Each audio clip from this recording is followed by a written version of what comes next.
Assalamualaikum warahmatullahi wabarakatuh. Bismillahirrahmanirrahim. Alhamdulillahirabbil alamin. Wassalatu wassalam ala sayyidina Muhammadin wa ala alihi wa ashabihi ajma'in. Amma ba'd.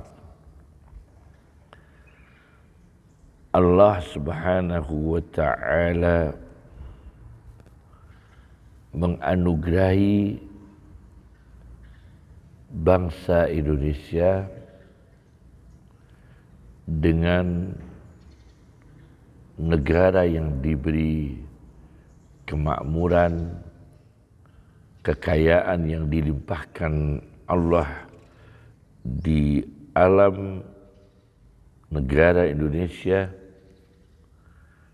dengan mayoritas penduduk beragama Islam. Tentunya kita sebagai umat Islam berharap negara Indonesia ini dipimpin oleh penguasa, pemimpin yang adil dan beradab, dengan pejabat, dengan kabinet, dan khususnya para pejabat tinggi negara, seluruh departemen, seluruh kementerian, semua lembaga tinggi negara tentunya dipegang oleh pejabat-pejabat yang diridhai Allah, diridhai bangsa, yakni manusia. Khususnya dalam pandangan Islam, kita memberikan contoh tentang istilah menteri misalnya. Menteri dalam bahasa Arab itu wazir, artinya pembantu. Di dalam Al-Quran, kata wazir itu 2 kali, pembantu. Yang diberikan gelar wazir atau pembantu adalah Harun alaihissalam, membantu Musa alaihissalam. Nabi Harun disebutkan dalam Al-Quran, Nabi Harun 20 kali.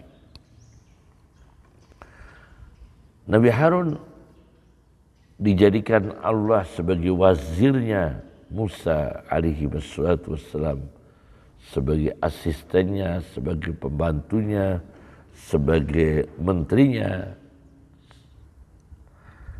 Kenapa? Menurut Ibnu Ashur, seorang ahli tafsir dari negara Tunisia, dengan tafsirnya At-Tahrir wa Tanwir di juz 16 halaman 212, li farati siqatihi bih, karena Musa alaihissalam sangat percaya dengan integritas Harun alaihissalam.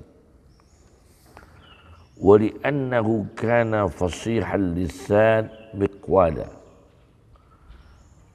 lebih-lebih secara retorika bicara, kefasihan dalam berbicara, Harun lebih fasih dalam berbicara daripada Musa alaihi wassalam.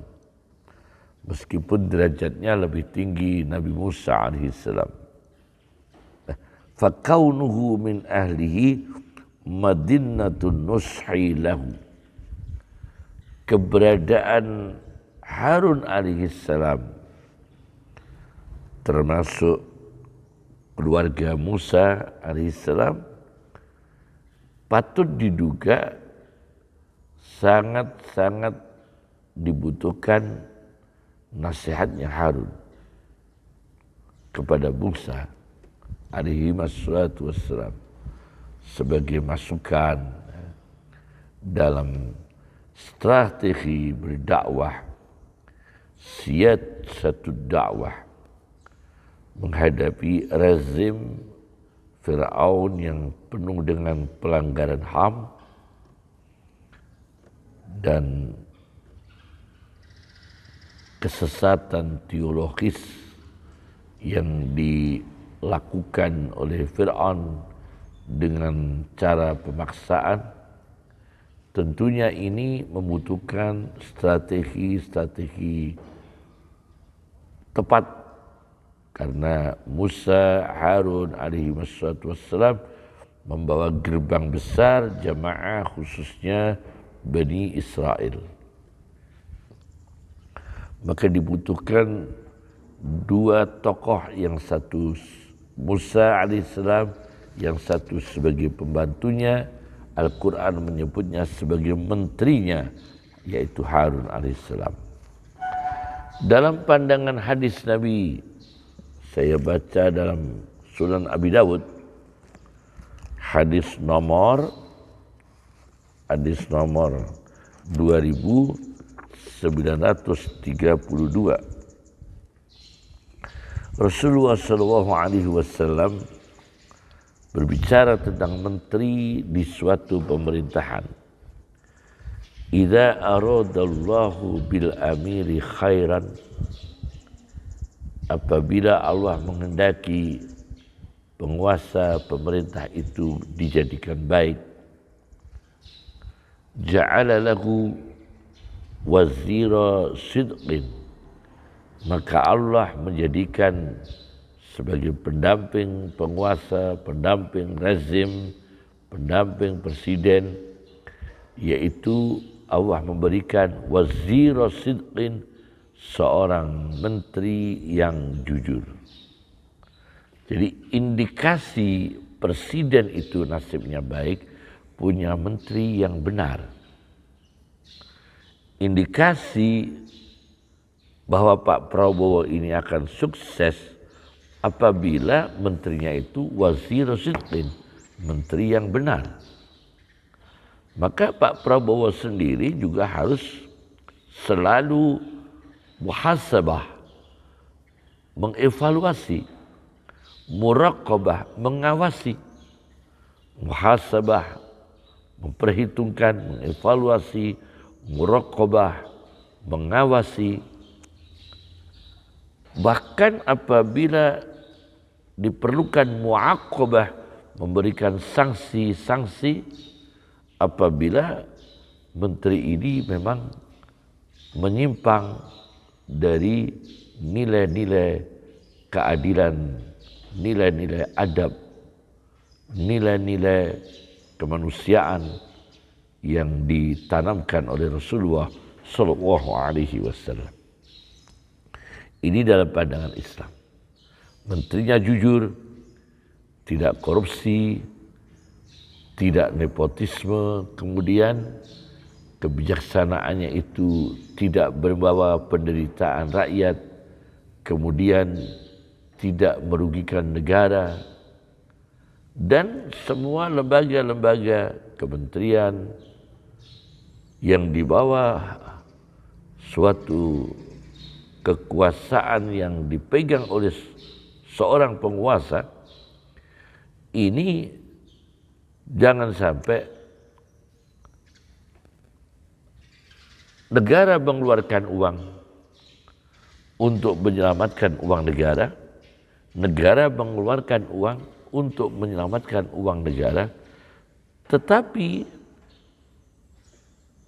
biaya dana untuk menyelamatkan uang negara itu dananya tidak selamat. Jadi negara mengeluarkan biaya, dana untuk menyelamatkan uang negara, tapi uang yang dipakai untuk menyelamatkan uang negara itu tidak selamat. Maka ini menambah rantai-rantai kerugian negara. Belum lagi pengelolaan sektor alam. Belum lagi kementerian yang menjaga maritim.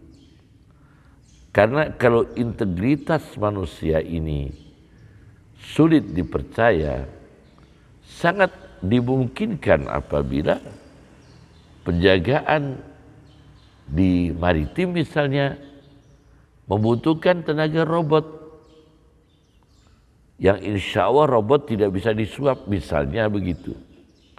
Industri-industri yang SDM-nya bagus tapi tidak sidqin, tidak jujur, apa dibutuhkan tenaga robot untuk muraqabah, mengawasi sebagai pengganti manusia yang sulit dipercaya integritas, amanah, kejujurannya, dibutuhkan pembantu, yaitu robot misalnya. Ini juga sangat dimungkinkan. Mengawasi perbatasan, mengawasi perairan, mengawasi kehutanan, mengawasi dan sebagainya. Sangat dibutuhkan. Maka dibutuhkan pemanfaatan riset para ilmuwan dan action yang aplikatif. Innasya zakarah, apabila penguasa pemerintahan itu lupa, zakarah akan diingatkan oleh menterinya yang benar tadi, yang jujur. Wa in zakara a'anah, apabila penguasa pemerintahannya itu sudah benar, maka akan dibantu oleh menterinya yang jujur. Sebaliknya, wa idza aradallahu bihi ghaira dzalik, dan apabila Allah mengendaki kepada penguasa pemerintahan itu, presiden itu, dikehendaki Allah nasibnya tidak baik, ja'ala lahu wazira su', maka Allah menjadikan kepadanya menteri yang buruk. Jadi Pak Prabowo ini harus selalu muhasabah, memperhitungkan, mengevaluasi, muraqabah, apa itu pengawasan, supaya apa? Tidak kecolongan wazir su', menteri yang buruk, menteri yang membawa haluan kiri, yakni ateis. Jangan sampai, karena kita ini bangsa yang beragama. Jangan sampai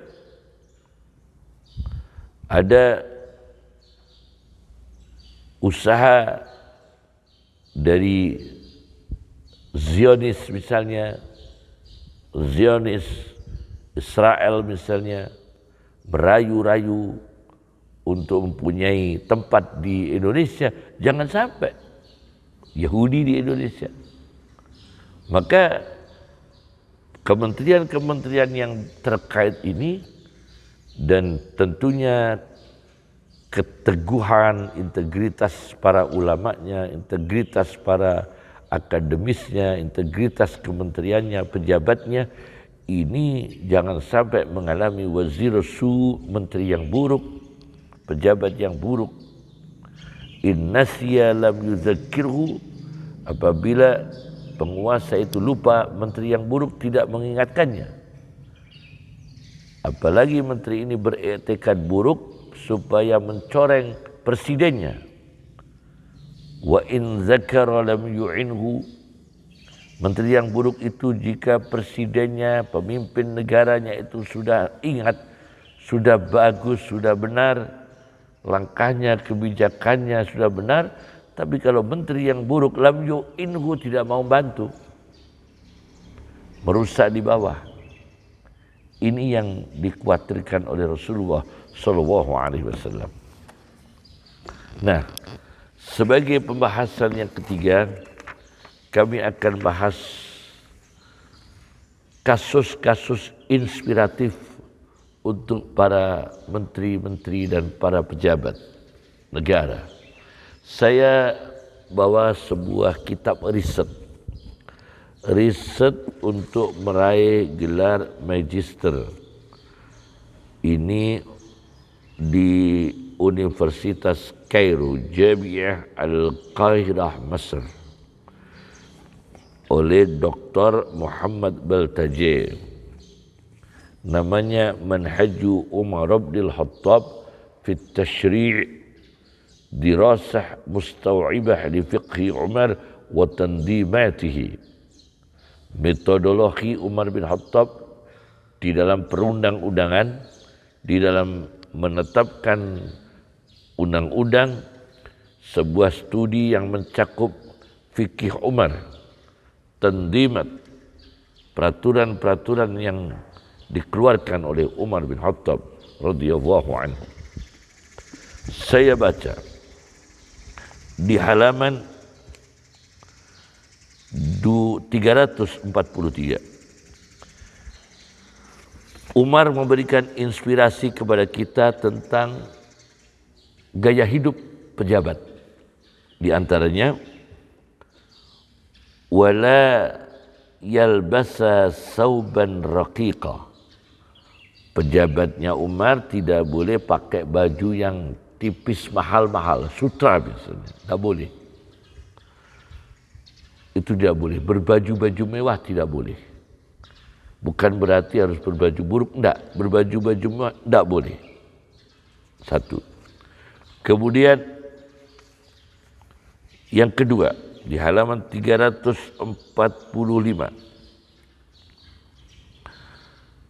Umar bin Khattab melakukan pengawasan kepada pejabatnya yang mimpin di berbagai distrik dan provinsi di bawah pemerintahan Umar bin Khattab radhiyallahu anhu. Maka setiap musim haji, warga negara di berbagai negara-negara di bawah pemerintahan Umar, warganya itu ditanya, bagaimana gubernurmu, bagaimana bupatimu, bagaimana wali kotamu, ditanya oleh Umar. Di antara pertanyaan Umar bin Khattab kepada jamaah haji yang datang dari berbagai penjuru negeri-negeri muslim, ditanya begini, hal ya'udu mardakum, apakah kepala daerahmu itu menengok orang-orang sakit di antara kamu? Hal ya'udul abda, apakah penguasamu, pejabatmu itu menengok budak? Kaifa sani'uhu bid-dha'if, bagaimana tindakan pejabatmu, penguasamu, wali kotamu, gubernurmu, bupatimu terhadap orang lemah? Hal yajlisu ala babih, apakah mau duduk di pintu mereka?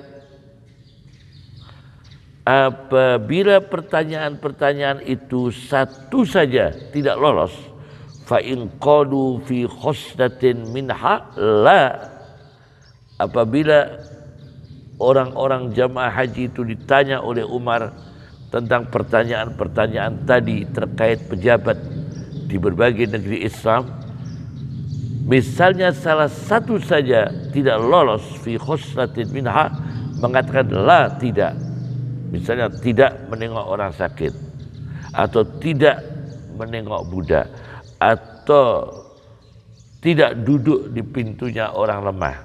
Tiga pertanyaan ini, bagaimana tindakan terhadap orang lemah, ada yang tidak lolos satu, azalah, pejabat itu akan direshuffle oleh Umar bin Khattab, dicopot. Yakni kebijakan menteri ini ada sedikit saja tidak peri kemanusiaan, sedikit saja tidak ada empati dengan bangsanya, dengan rakyatnya, pejabatnya, menterinya, atau departemennya, dirjennya, sedikit saja tidak ada nilai empati dengan rakyat, dengan bangsa, dengan umat, azalah, oleh Umar bin Khattab, langsung dicopot. Ini yang kedua. Yang ketiga, Pak Prabowo, contohlah Umar bin Khattab bagaimana memeriksa pejabat-pejabat yang hedonisme, yang bermewah-mewah. Sebagai kisah inspiratif, saya baca di kitab Manhaj Umar bin Khattab. Kalau tadi yang kedua di halaman 345, sekarang halaman 346. Ada seorang pejabat bernama Sa'ad bin Abi Waqqas radhiyallahu anhu membuat sebuah rumah gedung di kota Kufah. Maka Umar bin Khattab mengirimkan surat kepadanya melalui Muhammad bin Maslamah. Isi surat itu, saya baca ini, suratnya Umar kepada pejabat yang punya rumah gedung di kota Kufah. An balaghani annaka banaita qasran ittakhadtahu khisna. Datang berita, nyampe berita kepada aku, sesungguhnya kamu bangun gedung yang kamu jadikan sebagai benteng.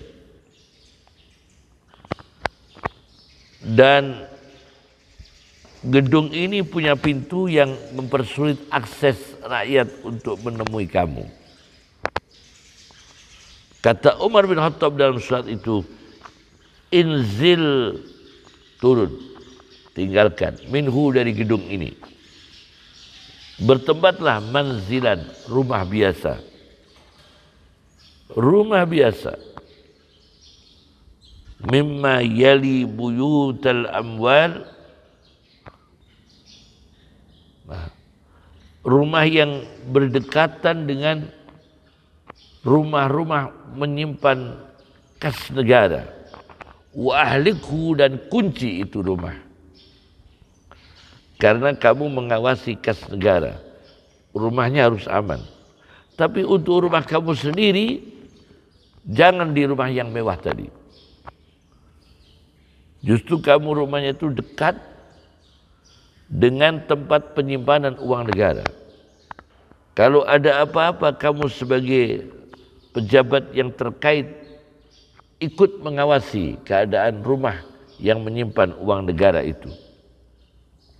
Bukan kamu mengamankan hartamu sendiri, bikin rumah besar, gedung, kamu buat sebagai benteng untuk mengamankan asetmu sendiri. Bukan begitu.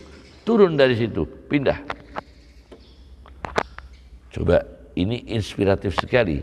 Jadi menteri, pejabat harus mementingkan keselamatan aset negara, bukan hanya memperkaya diri. Malah jangan memperkaya diri. Kaya boleh, tapi memperkaya diri itu konotasinya negatif. Kaya boleh, tapi dari jalan yang halal, bukan memanfaatkan jabatannya untuk memperkaya diri. Inspirasi yang keempat, saya baca di halaman 347. 347. Ini yang keempat.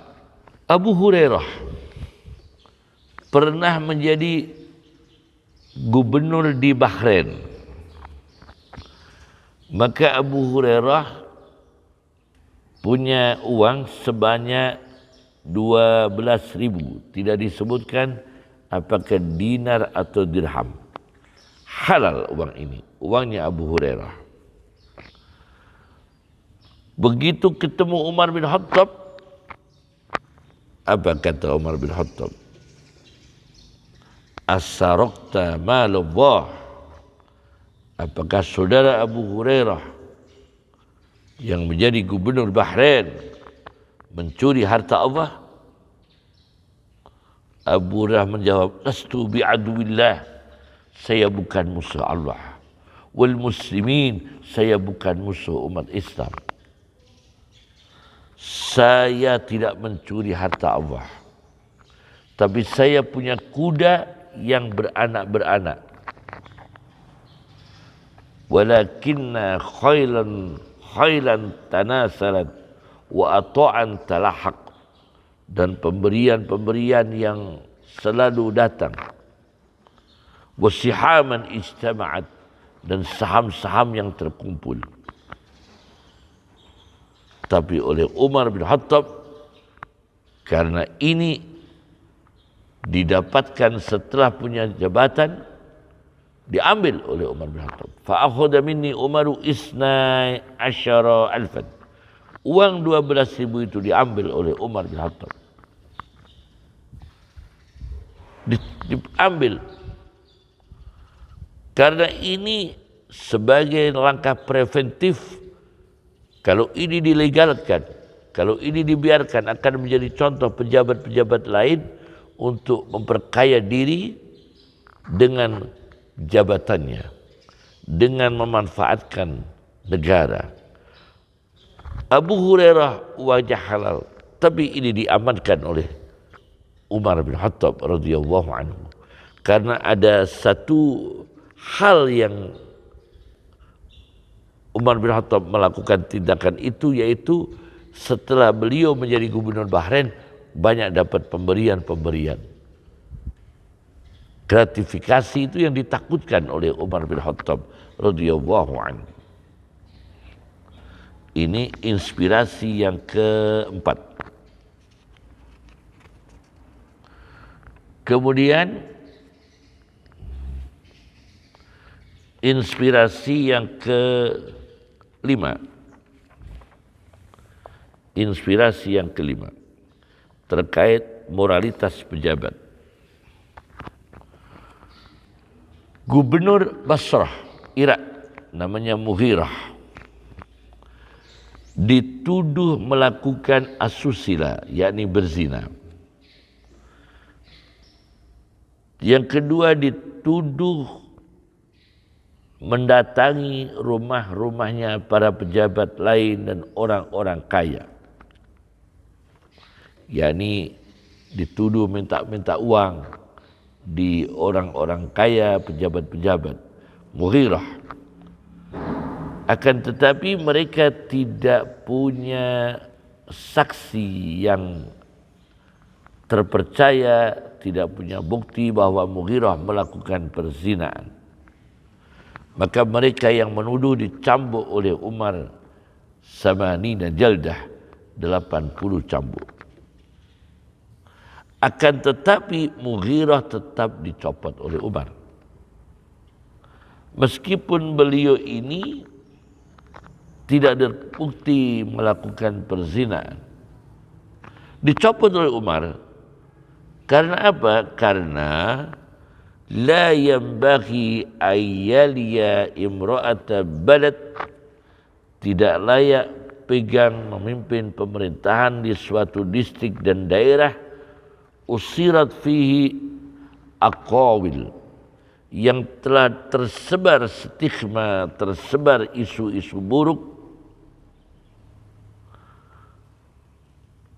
yang terkait dengan moral. Nanti pemerintahan ini menjadi tidak wibawa. Nanti ini pemerintahan, kerusakan moralnya akan ditiru oleh rakyatnya. Mughirah tetap dicopot oleh Umar bin Khattab radhiyallahu anhu untuk menjaga wibawa pemerintahannya. Ini inspiratif dari kasus Mughirah pada zaman Umar bin Khattab radhiyallahu anhu. Kasus yang keenam, yaitu kasus peri kemanusiaan. Suatu ketika ada pejabatnya Umar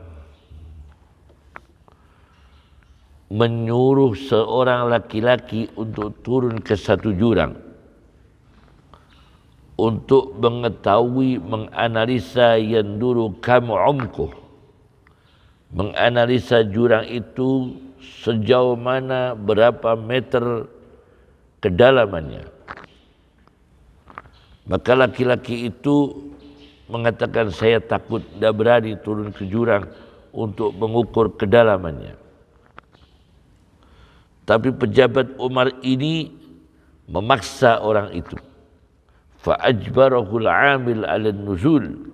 Laki-laki itu dipaksa oleh pejabat tersebut untuk turun ke jurang untuk menganalisa seberapa jauh, seberapa dalam kedalaman jurang tersebut.